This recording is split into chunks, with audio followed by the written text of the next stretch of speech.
Hi guys, it's Morah Michelle and I'm here to show you how you're going to make a frozen yogurt fruit pop. So you take your yogurt and you're going to put it into a cup from a blender. So you're going to definitely need a blender. And then you're going to use any kind of fruit.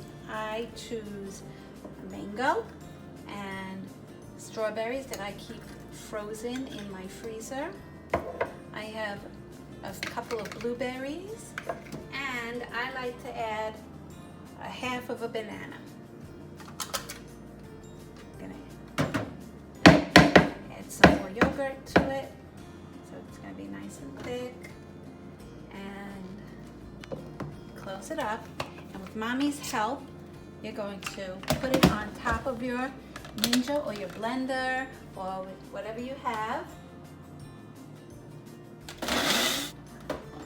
You're going to blend it till it's smooth, and there's no real measurements. You just put in as much yogurt or as little fruit as you want.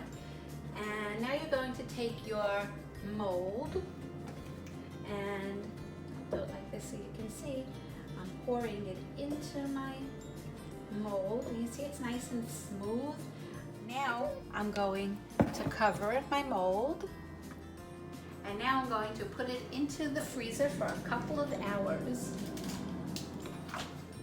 Okay, it's been a few hours. Let's check on our yogurt pop. Looks good to me. Don't forget to make a beracha before you eat it and enjoy it. Bye.